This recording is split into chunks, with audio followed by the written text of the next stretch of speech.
to talk about the Rotary Foundation, what we refer to as TRF. And my presentation is directed to midday members. And I'm also talking to people who may have a dream of making a deep impact in their volunteer activities in San Miguel. Our foundation is worth $1 billion. The foundation belongs to every Rotary member around the world. We formed it, we funded it, and we spend it. It is yours. There is no other NGO in San Miguel with the capacity we have via this foundation. Our Rotary Foundation has a wealth equal to the 37th richest country in the world. The foundation has helped our small club of less than 30 members invest more than $1 million in our community in the last several years. It is the equivalent of $33,300 per member. Today, I want you to understand that if you're willing to invest yourself, your time, your talent, and your tenacity, the funds are there to achieve your dream. Our limitation at Midday is not access to funding, but lack of human resources need to get it done. It's about having engaged and ambitious members ready to go to work.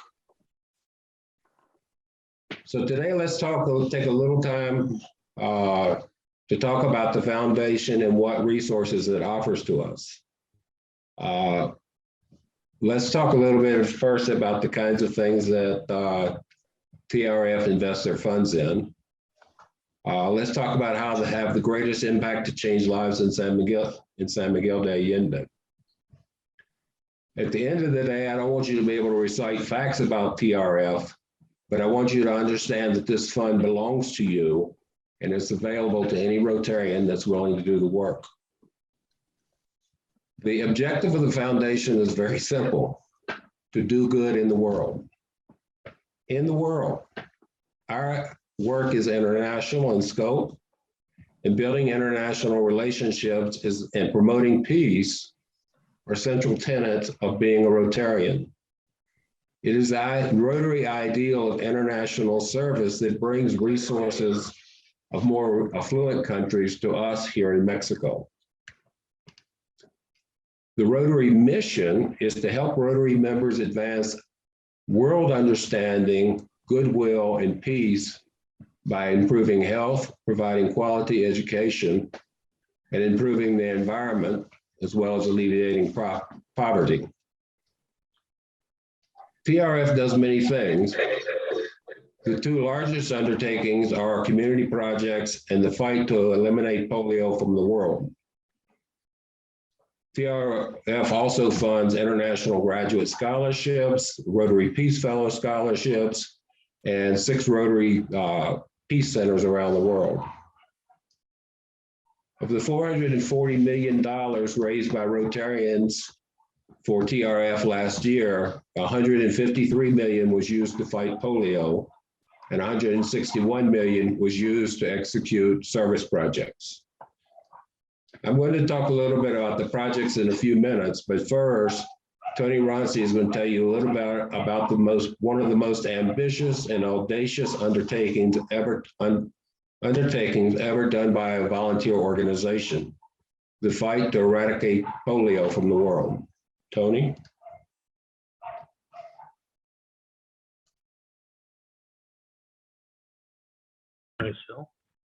Okay, there we go. All right, so the largest program that Rotary has is the fight to end polio. Polio is, you probably all know, is a paralyzing disease. It mostly affects children under 5 years of age. The virus spreads from person to person, typically through contaminated water.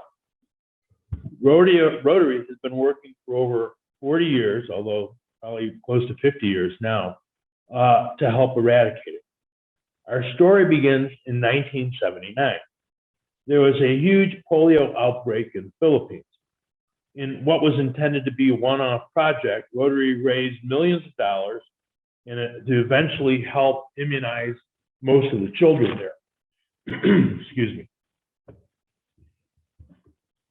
In 1985, that program had been so successful in '79 that Rotary organized and launched a program called Polio Plus. You see Polio Plus, we've got the End Polio Now shirt. It was the largest internationally coordinated private sector support of a public health initiative ever. It was initially raised over $100 million. Just before I got into Rotary, I know that the people in my club back in Tonawanda were raising money for this, and it was very successful. So all the money for the Polio Plus program back then came directly from Rotary members. In 1988, Rotary partnered with the WHO to launch the Global Eradication Initiative. Back in '88, there were an estimated 350,000 cases annually in approximately 125 different countries. So pretty much every place that wasn't the modern Western world had a polio problem. With considerable help from Rotary, polio was eliminated in the Americas. And by 1995, immunization efforts were in full swing. Using Rotary members as volunteers at their own expense, many members went to different parts of the world, sort of godforsaken and lonely parts of the world, to give out vaccinations. So, and it's a complicated matter. The vaccines need to be kept cold, so that makes things a little bit more difficult. But we help fund and man these huge immunization projects. For example, in 1 week, we immunized 165 million Chinese and Indian children that had been unvaccinated. In 2000, 550 million children were vaccinated. The Western Pacific, from China to Australia, were declared polio-free. By the 2000s, Rotary had raised over 500 million, million with an M, to eradicate the scourge. Back then, only 6 countries were endemic: Afghanistan, Egypt, India, Nigeria, Niger, and Pakistan. Hopefully that adds up to 6. In 2004, in Africa, 80 million children were vaccinated. By 2006, only 4 countries were endemic: Afghanistan, India, Nigeria, and Pakistan. So you can see there's been much progress made, and it continues to be made. By 2009, Rotary had distributed $800 million towards polio eradication. We have also been given matching grants, primarily from the Gates Foundation. In 2012, India had reported no more cases of polio. By 2014, polio cases were down approximately 99% worldwide. And there's current progress going on. As of 2019, Nigeria no longer has any cases of wild polio, and they hadn't had any since 2016. That's basically the rule. If your country hasn't had polio for 3 years, they consider it to be a polio-free area. Okay, what's going on right now? Because I have to flip my page.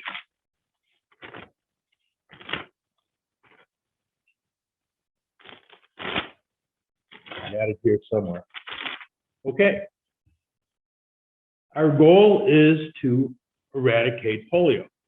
Not such an easy thing to do because there are many hard to reach places. There are many governments that are trying to keep, I won't say many governments, there are a couple of governments that are trying to influence their people not to receive polio vaccination. But since 1999, worldwide cases have been reduced by not just 99, but 99.9%. Rotary has donated over $2.1 billion in its effort to eradicate polio. We have immunized nearly 3 billion children in countries all across the world.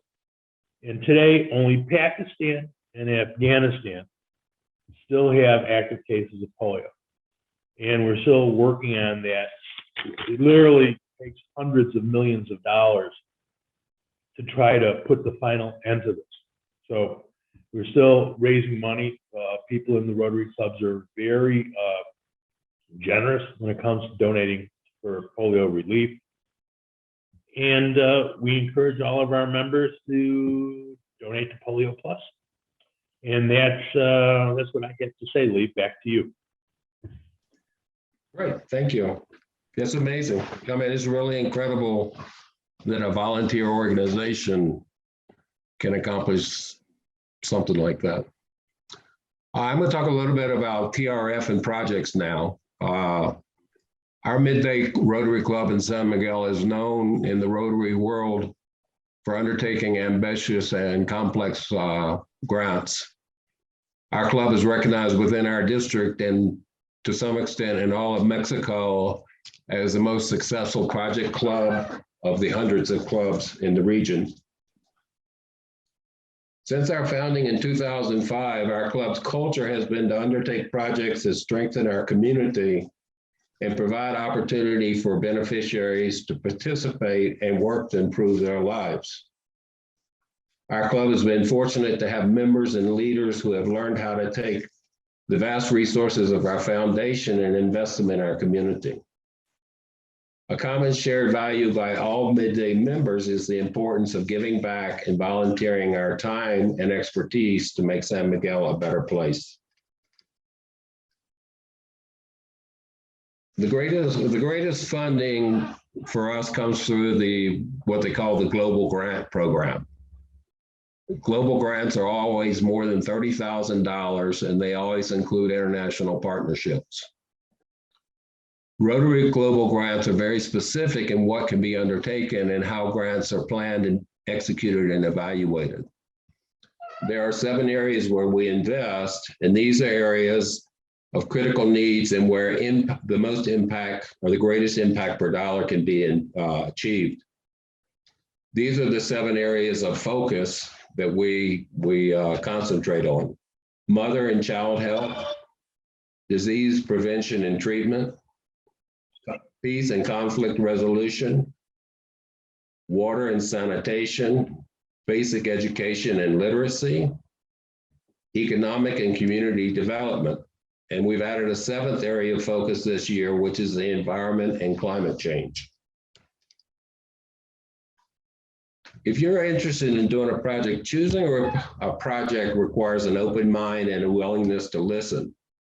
It's important that we first understand our constituents' needs from their perspective. We need to see the world while wearing their shoes. Our experience is that it's been that preconceived projects that are formed without stakeholder input are doomed to fail. The first step before a project can even be identified is to do a community needs assessment. An example of how this is how we came to become leaders in rainwater harvesting and dry composting toilets. And I'm going to tell you a little story about that. In 2008, a woman by the name of Laura Stewart joined Midday Rotary, and she had a mission that she wanted to make a significant contribution to our community. Without a preconceived idea, whether we would tackle health or education or any other specific pursuit, Laura and another member, Bob Stewart, decided to do a study to determine where Rotary could place its resources to achieve the most. Laura and Bob undertook their task by interviewing all the leading NGOs in San Miguel to learn what was being addressed already and where there were gaps in service. They interviewed members of the municipal government, and they ended up interviewing the directors of SEPASMA. They went and visited local communities to hear the campesinos tell them specifically what they needed the most. And after 6 months of studying and understanding the communities in San Miguel and the NGOs serving those communities, it became clear that no NGO, not the municipality, not SEPASMA, no one was willing to take on the problem of water scarcity and water contamination in rural communities.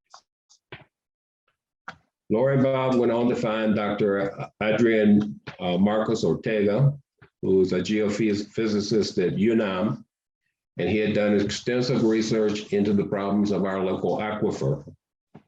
Dr. Ortega was sounding the alarm. He was the first person, and he began working with the community development NGO in Dolores named SEDESA.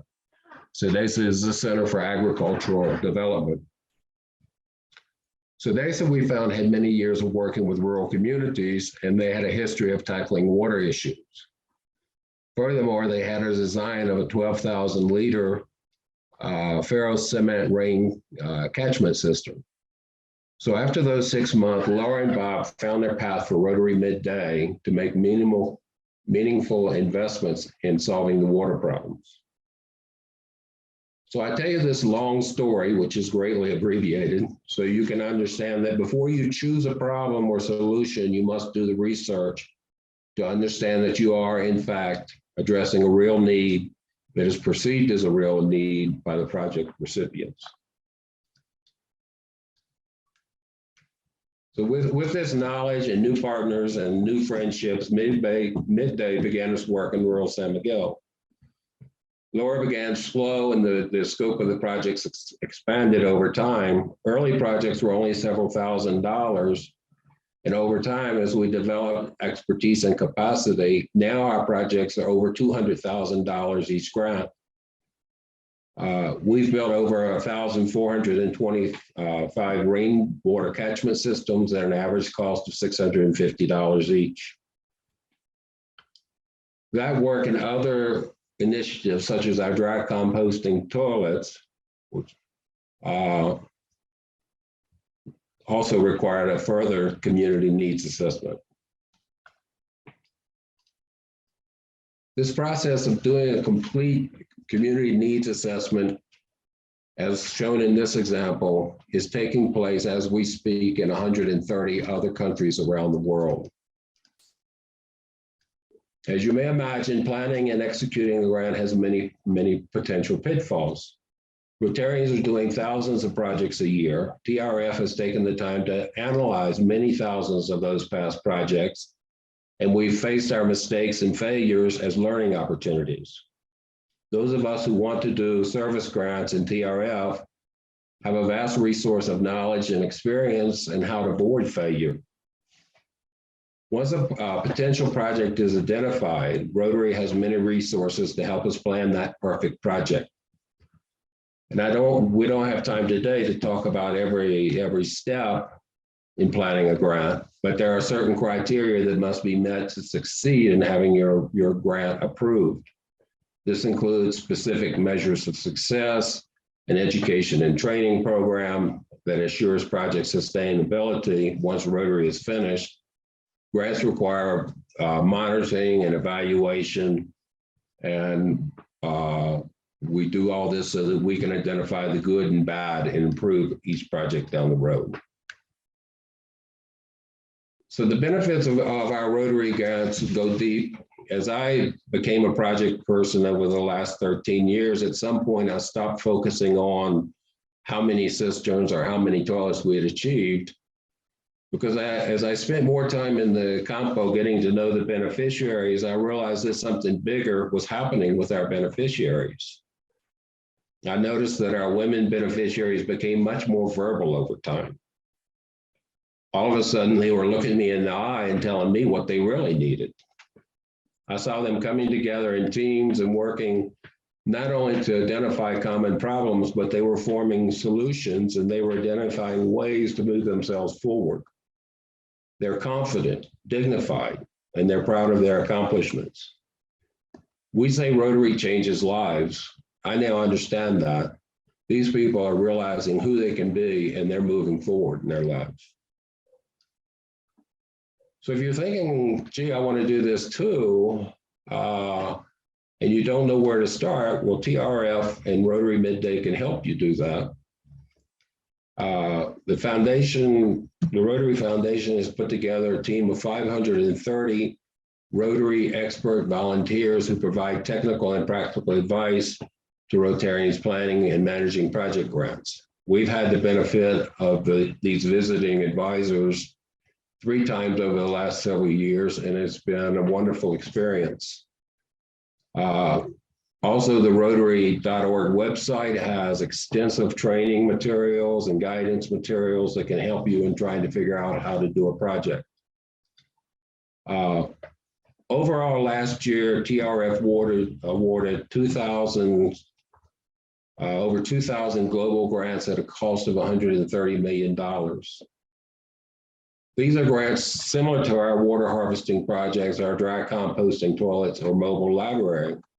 These grants are happening in all parts of the world right now. So what I hope is today that you can be inspired by knowing that you have the financial resources and expertise backing you to do your project. I want you to understand TF belongs to you as a Rotarian. So our dear friend and past district governor, Nick Franco, tells us over and over again, if you can dream it, you can do it. Thank you. And Ron's going to show us a little video right now. Raindrops fall from the sky. They may be small, but together they make a mighty ocean. In the same way, your commitment to doing good in the world enables the Rotary Foundation to fund the projects that you care about. Last year, even during a pandemic, hundreds of thousands of donors like you gave more than $440 million. Your generosity allowed the foundation to fund more than 2,000 global grants, creating opportunities for people everywhere to respond to their community's unique needs. A $15 donation could buy polio vaccines. A water filter cost only $50, and $100 could provide COVID-19 training. You supported causes such as fighting disease, building strong communities, and promoting lasting peace. So whether you gave $1 or $1 million, you gave help and hope. The people whose lives you've touched, the families, the parents, the children, thank you. And so do we.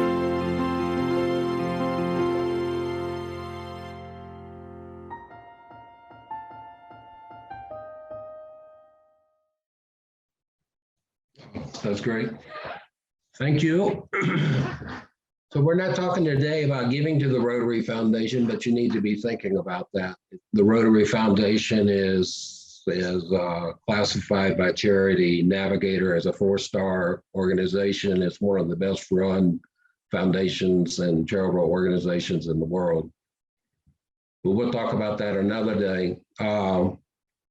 We're looking at lots of new projects. It's very interesting. I think Norman is a good example of how a person may come to Rotary thinking they have a project in mind, which was a dental project.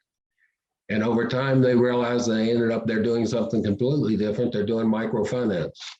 And that's because Norman has been very, very diligent about looking around and trying to find something that's needed and that can be done. And it's a great project. And we're talking, I think next week, Norman is going to be with Ezekiel talking about that project.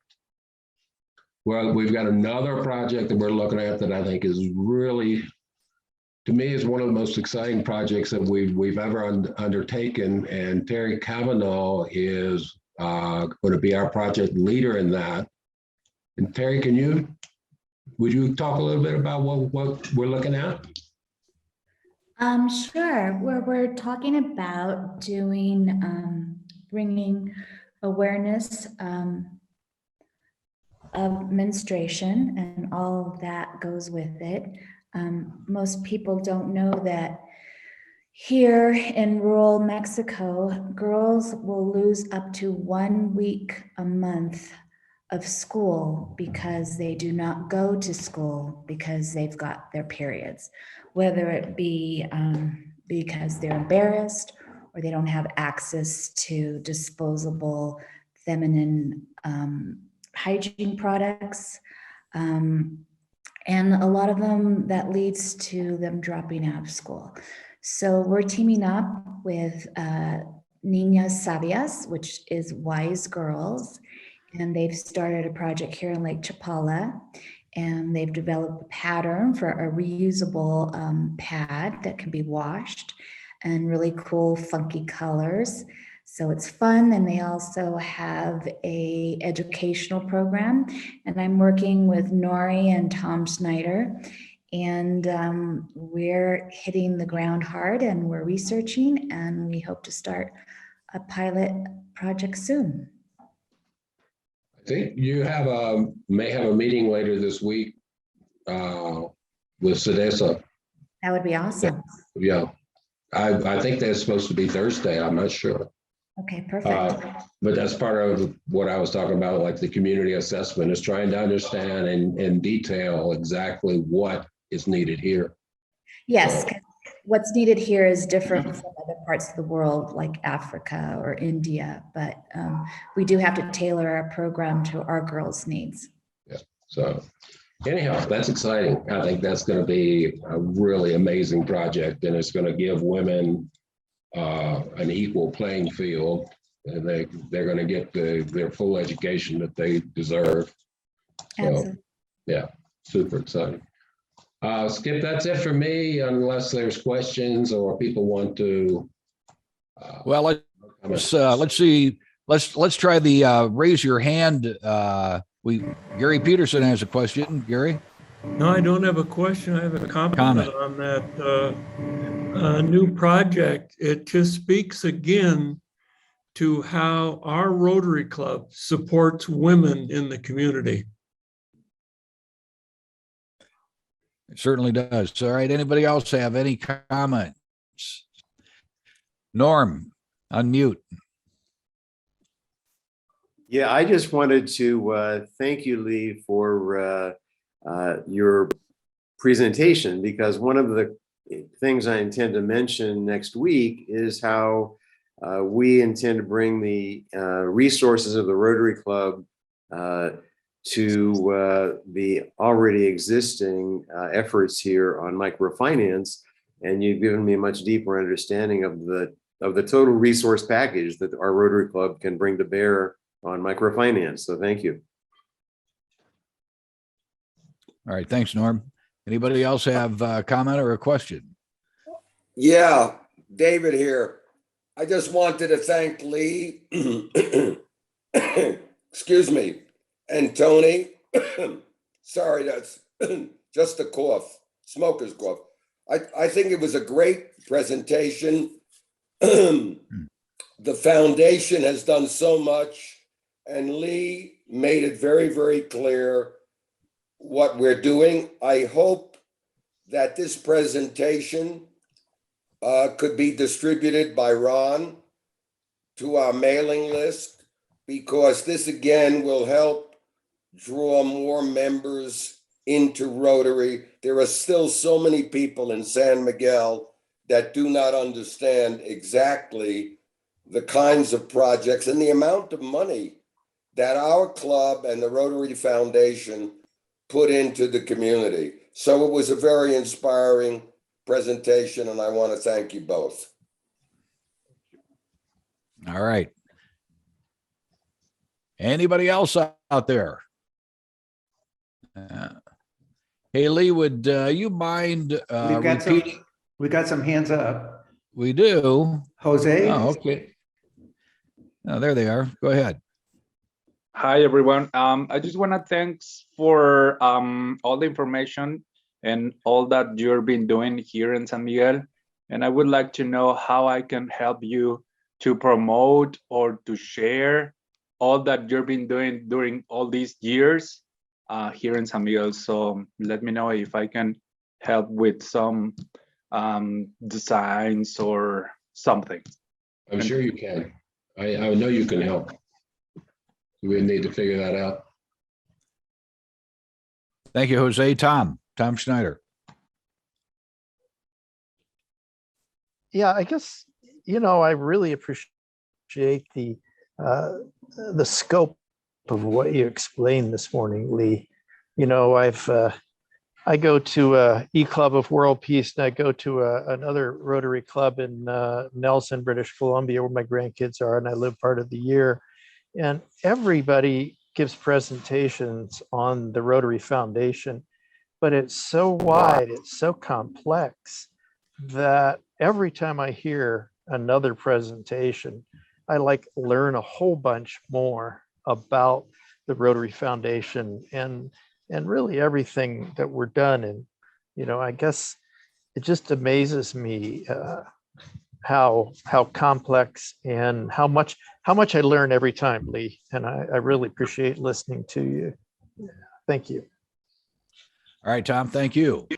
Anybody else? Gary? Okay, I want to give you an update, Lee. For February 17th, we currently have 4 participants. And for March 3rd, we currently have 6. Great. All So right. keep them coming in, because Lee said we can go up to 100. It'll be fun. And just to be out there and just enjoy the day, even if you don't feel like painting and you just want to hang out, it's going to be a good time. And it's been a long time since we've had an opportunity to get together and enjoy each other's company, as well as get to know people that live out in those communities. Lee, there are a bunch of people that hopped on after you talked about that. So can you just briefly, for those that weren't on at the beginning of your presentation? Yeah, so what's happening? So over the last couple of years, we've not been able to do as much stuff in the communities as we did, and we're trying to reinitiate or reanimate the people and the beneficiaries. And so we're starting a program where we're going to go out and help people repaint, repair, reuse their cisterns.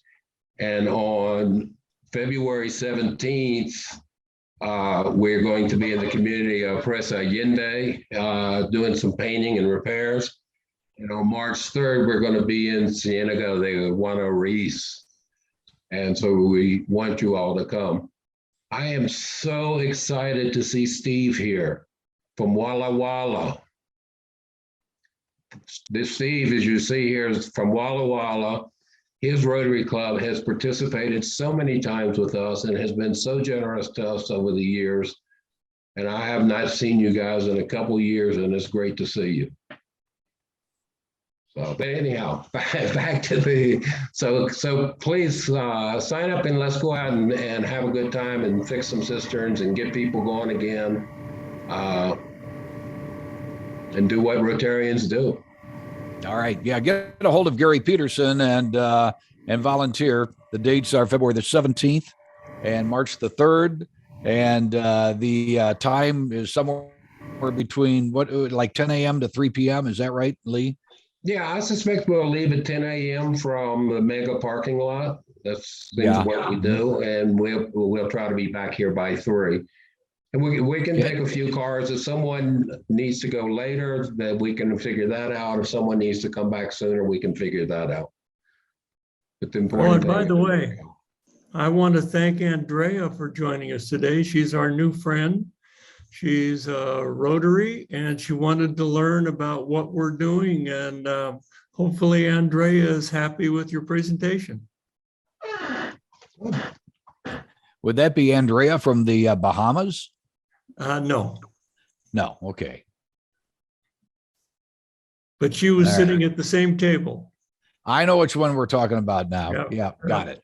Yep, Okay, good. sure. Yeah. Andrea, good to have you on board. All right. I think that pretty well wraps it up. We are going to have a board meeting. So I'm asking all the board members to stick around, and we will commence that meeting immediately after this. If there are no other comments or questions, I will adjourn this meeting right now. Thank you, everybody, and have a good week.